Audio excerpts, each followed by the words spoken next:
जम्मू कश्मीर का मामला लेकिन दारुल हुकूमत नई दिल्ली में काफी ज्यादा पॉइंट ऑफ डिस्कशन बना और मुल्क की सबसे बड़ी अदालत में पहुंचा। वो मामला जिस पर सबसे बड़ी इलेक्शन बॉडी या इलेक्शन कमीशन ऑफ इंडिया या भारत सरकार का जो मौकिफ है वो इसके हक में भी सामने आया है। अदालत उज़्मा के अंदर कल से लगातार हम आपको अपडेट कर रहे हैं कि हदबंदी कमीशन का जो मामला था उसको चैलेंज किया गया था। चैलेंज इसलिए कि साल 2020-21 में इस एक्सरसाइज को करने की क्या जरूरत पड़ी जब ये तय कवानीन के मुताबिक कवायद ज़वाबित के मुताबिक साल 2026 में की जानी थी, लेकिन अर्जियां इसे चैलेंज कर रही थी, मुख्तलिफ अर्जियां थी और बिलाखिर कल तीसरा ऐसा लगातार दिन था जब गुज़श्ता 3 दिन मुसलसल इस पर समाअत हुई। मामले पर अदालत उज़्मा की तरफ से बिलाखिर फैसला ये सुनाया गया कि सुप्रीम कोर्ट इस फैसले को महफूज रखेगा।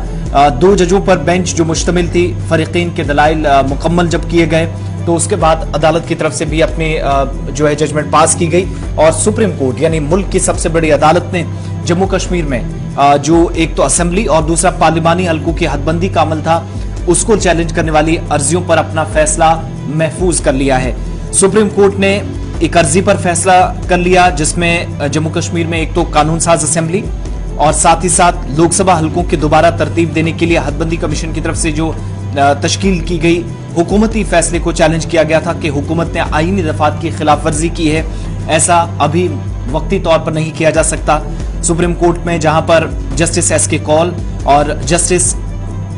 अभय अशोका जिनकी 2 नफरी बेंच ने सॉलिसिटर जनरल तुषार मेहता जो सरकार की तरफ से दलाइल दे रहे थे और इलेक्शन कमीशन के वकील हैं, दरख्वास्त गुजारों के वकील की अर्जियों पर समाअत की गई। 2 नफरी बेंच ने फरीकीन के वकला की जानिब से जो अदालत में दलाइल दिए गए थे वो भी सुने और इसके बाद अपना फैसला महफूज रखने का जो है वो हुक्म सादिर किया।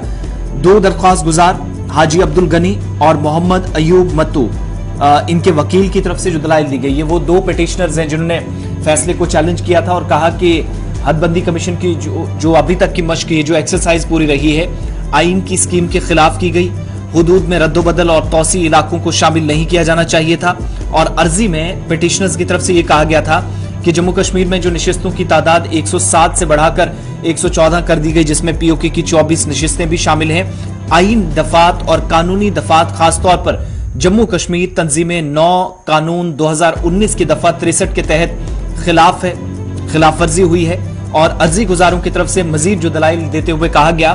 कि कमीशन 12 जुलाई 2002 को कायम किया गया था जो हदबंदी एक्ट 2002 के सेक्शन 3 के जरिए हासिल इख्तियारात के इस्तेमाल में 2001 की मर्दमशुमारी के बाद पूरे मुल्क में इस एक्सरसाइज को अंजाम देने के लिए बनाया गया था। 2002 का हवाला दिया गया कि जब कवानीन के मुताबिक कमीशन तश्कील दिया गया। उसके बाद आईनी और कानूनी दफात के तहत 5 जुलाई 2004 के खत के जरिए असेंबली और पार्लिमानी हलकों की हदबंदी कमीशन के लिए रहनुमा खतूत या जो गाइडलाइंस थी या तरीकाकार था वो वाजे किया गया। उसमें कहा गया था कि आइन जो है भारत का या मुल्क का आर्टिकल 170 ये कहता है कि मुल्क में अगली हदबंदी साल 2026 में की जाएगी। ये वो वाजे पॉइंट था जिस पर दोनों जो अब्दुल गनी खान और मोहम्मद अयूब मट्टू उनके वकील दलाइल दे रहे थे, जो वैलिड पॉइंट रखा गया। और मरकज के ज़ेर इंतज़ाम जम्मू कश्मीर में फिर ये अलग क्यों किया गया। दरख्वास्त गुजार की तरफ से कहा गया कि 6 मार्च 2020 को नोटिफिकेशन जारी हुआ, उसके तहत यूनियन टेरिटरी में जम्मू कश्मीर जिसे शामिल किया गया, रियासतों में बिलखुसूस आसाम, अरुणाचल प्रदेश, मणिपुर, नागालैंड में मरकज की तरफ से हदबंदी कमीशन तश्कील दी गई थी और इस नतीजे में आसाम, अरुणाचल प्रदेश, मणिपुर और नागालैंड को छोड़ दिया गया। लेकिन 3 मार्च 2021 का जो नोटिफिकेशन था उसके मुताबिक सिर्फ जम्मू कश्मीर के इलाके के लिए हदबंदी करना गैर आईनी है क्योंकि ये दर्जाबंदी के मुताबिक है और आर्टिकल 14 की खिलाफ वर्जी करता है। लेकिन इसके दलाइल सुनने के बाद 2 जजों पर मुश्तमिल जो बेंच थी उसने फैसले को महफूज कर लिया और फरीकीन के दलाइल पूरे सुने गए। आर्टिकल 14 का हवाला दिया गया, साथ ही आर्टिकल 170 का हवाला दिया गया, जुलाई 12 2002 का हवाला दिया गया, जुलाई 5 2004 का हवाला दिया गया। लेकिन ये सारे दलाइल शायद कहीं ना कहीं कम पड़े जिसकी बिना पर फैसला सुप्रीम कोर्ट ने महफूज रख लिया और इस तरीके से हुकूमत की जानिब से